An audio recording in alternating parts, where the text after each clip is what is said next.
Hello students, मैं आपके लिए लेके आया हूँ lecture number 4 thermal properties of matter. इसमें मैं एक स्टैंडर्ड न्यूमेरिकल लेने वाला हूँ जो हर बार आपको कोई भी किताब उठा के देख लो, JEE और नीट की कोई भी किताब उठा के देख लो, उसमें आपको ये न्यूमेरिकल देखने को मिलेगा।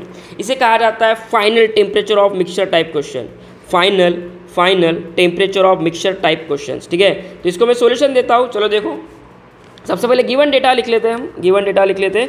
आप इस वीडियो को 2x पे भी चला सकते हो, ताकि अगर आपकी क्लैरिटी अच्छी है, आपको कॉन्सेप्ट जल्दी समझ में आते हो, तो आप इसे डबल पे चला सकते हो।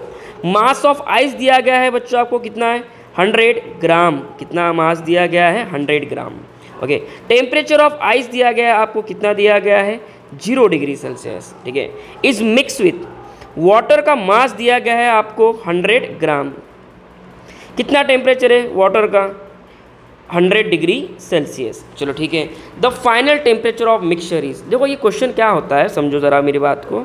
मान लो कि आपके पास एक कंटेनर है और इस कंटेनर में आपने एक बर्फ़ लिया है, आइस लिया है, जिसका टेम्परेचर है 0 डिग्री सेल्सियस। चलो ठीक है, इसके अंदर ना थोड़ा सा पानी डाल देते हैं। इसके अंदर थोड़ा सा क्या डाल देते हैं, पानी। तो चलो मैं इसमें थोड़ा सा पानी डाल देता हूँ। ये पानी का टेम्परेचर कितना है, पानी का टेम्परेचर हमारे पास है 100 डिग्री सेल्सियस। कितना टेम्परेचर है 100 डिग्री सेल्सियस। अब ज़रा देखो, अब मैं जैसे ही मैंने आइस में पानी डाल दिया, तो यहाँ पे ये वाटर है, इसका टेम्परेचर बच्चों फॉल होगा और वो फाइनल टेम्परेचर पे आके रुक जाएगा, जो कि हमें नहीं पता। ठीक है, अब होगा क्या, जब ये वाटर आइस को हीट सप्लाई करेगा तो वाटर का टेम्परेचर भी तो राइज होगा। देखो वाटर का टेम्परेचर 0 डिग्री से इंक्रीज होगा, वो कहाँ पे आएगा, वो भी फाइनल टेम्परेचर पे आके रुक जाएगा। यानी कि वाटर का टेम्परेचर और ये आइस का टेम्परेचर कुछ समय के बाद सेम होगा। ठीक है, और हमें यही निकालना है कि फाइनल टेम्परेचर कितना होगा। क्वेश्चन समझ गया। चलो अब आगे बढ़ते हैं, इसको सॉल्व कैसे करना है ये देखो। अभी अब समझो, पहले यहाँ पे एक कॉन्सेप्ट होता है, एक बॉडी हीट लॉस करेगी, हीट लॉस अच्छे से लिख लेता हूँ थोड़ा सा, heat loss by water heat loss करेगा। ठीक है, और यहाँ पे हीट कौन गेन करेगा, हीट गेन चलो बाहर जा रहा है ये, तो हीट गेन बाय आइस ऐसा होगा। ठीक है, अब ज़रा देखो, वाटर जब हीट सप्लाई करेगा वो 2 पार्ट्स में यूटिलाइज होगा। सर 2 पार्ट्स कौन से, देखो समझो। अभी पहली बात तो तुम्हारा आइस को मेल्ट करना पड़ेगा, first part. Second part, ice का जब मेल्टिंग होगा तो उसका टेम्परेचर राइज करना पड़ेगा। यानी कि आइस का मेल्ट होने के बाद टेम्परेचर क्या करना पड़ेगा, हमें राइज करना पड़ेगा। क्या करना पड़ेगा, राइज करना पड़ेगा। ठीक है, तो ये जो दोनों प्रोसेस के लिए जो हमें हीट चाहिए, दोनों काम के लिए जो हीट चाहिए, ये कौन प्रोवाइड करेगा, ये आपको प्रोवाइड करेगा वाटर। यानी कि वाटर आपका सप्लाई करेगा क्या, हीट 2 पार्ट में यूटिलाइज करने के लिए। ठीक है, अब क्वेश्चन का हमें मीनिंग समझ में आ गया, एक्चुअली होने क्या वाला है। ओके, अब समझो ज़रा, इसको मैं दूसरे पेन से समझाता हूँ लगे तो। चलो, तो यहाँ पे देखो, वाटर जब हीट लॉस करेगा तो उसका टेम्परेचर फॉल होगा। जब भी टेम्परेचर फॉल होगा तो Q supply by water equals to, मैं लिखूँगा MC डेल्टा T। यही फॉर्मूले से तो हम निकालते हैं।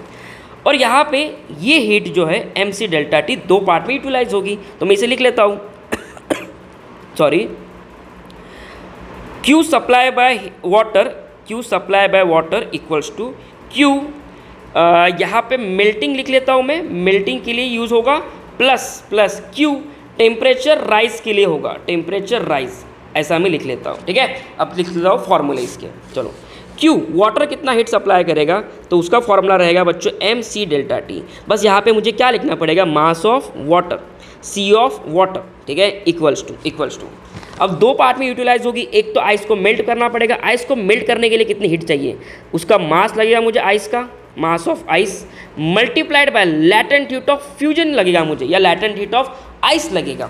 ठीक है, प्लस हमें दूसरे पार्ट में यूटिलाइज करनी पड़ेगी हीट, कौन से, टेम्परेचर राइज करने में। अब ज़रा देखो, जो आइस मेल्ट हुआ, मेल्ट होने के बाद आइस किस में कन्वर्ट हो जाएगा, वाटर में। ठीक है, अब वाटर में जब कन्वर्ट होगा उसका टेम्परेचर राइज करना है, तो मुझे लगेगा MC डेल्टा T, ये फॉर्मूला। ठीक है, MC डेल्टा T। अब एक एक डेटा को लिखते हैं अच्छे से और क्वेश्चन को सॉल्व करते हैं। अब ज़रा समझो, मास ऑफ वाटर कितना है, मास ऑफ वाटर आपको दिया गया है 100 ग्राम, मैं लिख लेता हूँ यहाँ पे 100 ग्राम। ठीक है, multiplied by CW, specific heat of water कितनी होती है, नहीं पता तो मैं यहाँ पे लिख लेता हूँ कहीं तो भी। स्पेसिफिक हीट ऑफ वाटर होती है बच्चों, एक second, specific heat of water होती है 1, ठीक है। चलो नेक्स्ट 1। डेल्टा टी क्या लिखोगे? अब यहाँ पे लिखते समय अच्छे से नोटिस करो ये बात, यहाँ पे आपको लिखना होता है हायर टेम्परेचर में से लोअर टेम्परेचर को सब्ट्रैक्ट करना है। अब यहाँ पे वाटर का टेम्परेचर इनिशियली कितना था 100, फाइनल कितना होगा? डिक्रीज़ होगा, वो हमें पता नहीं कितना होगा लेकिन डिक्रीज़ होगा। तो यहाँ पे मुझे हायर टेम्परेचर कितना है 100, लोअर यानी कि फाइनल टेम्परेचर कितना है TF, ऐसे लिखना पड़ेगा, ठीक है। Equals to mass of ice कितना दिया गया है आपको? मास ऑफ आइस दिया गया है बच्चों 100। लैटेंट हीट ऑफ फ्यूजन कितना होता है? 80 कैलोरी। अगर ये डेटा नहीं पता तो लिख लो इसको कहीं तो भी, latent heat of fusion is 80 calorie पर ग्राम, इतना होता है बच्चों, ठीक है। प्लस यहाँ पे हमें ऐड करना पड़ेगा प्लस MC डेल्टा T। अब मास ऑफ वाटर कितना ले?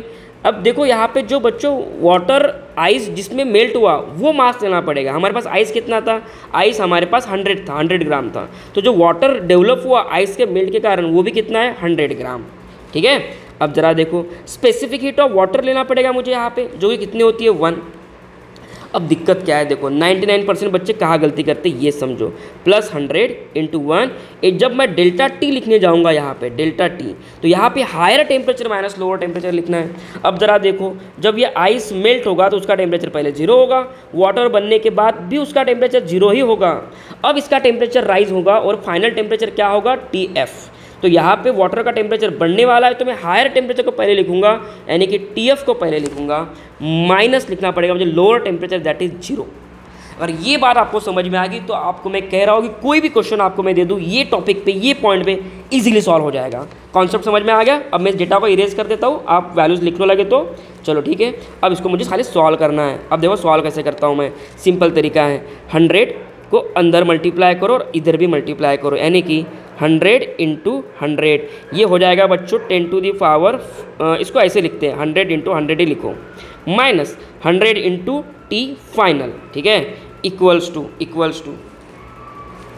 टू चलो यहीं पे लिखते हैं, मेरी हैंडराइटिंग थोड़ी मोटी है अच्छे से बनेंगे नहीं। यहाँ पे 100 × 80 कितना होगा बच्चों? 80,000। कितना आ जाएगा यहाँ पे? 8,000 कितना आएगा? 8,000 आएगा, 80,000 नहीं, प्लस 100 × TF, ठीक है। अब इसको रीअरेंज करो, ये 100 × TF को इधर भेजो और 8,000 को इधर ले आओ, तो ये 100 × 100 कितना हो जाएगा? 10,000 माइनस 8,000 इक्वल्स टू 200 TF, ठीक है। यहाँ पे कितना आएगा? यहाँ पे आ जाएगा मेरा 2,000 इक्वल्स टू 200 T फाइनल। अब यहाँ पे 2 0 कैंसिल, यानी कि T फाइनल कितना आ जाएगा बच्चों? T फाइनल आ जाएगा 10 डिग्री सेल्सियस, यानी कि फाइनल टेम्परेचर जो होगा सॉल्यूशन का वो कितना होगा? 10 डिग्री सेल्सियस, ठीक है। अगर आपको वीडियो अच्छा लगा बच्चों तो प्लीज़ इस चैनल को सब्सक्राइब करके जाना, ठीक है। इस वीडियो को लाइक ज़रूर कर देना, ताकि जितना आप लाइक करोगे उतना यूट्यूब का एल्गोरिदम उसे फेवर करेगा और मुझे मेरा मैसेज जो ये मैक्सिमम बच्चों तक पहुँचेगा जो JEE और नीट की तैयारी कर रहे हैं, ठीक है। Thank you so much everyone, bye.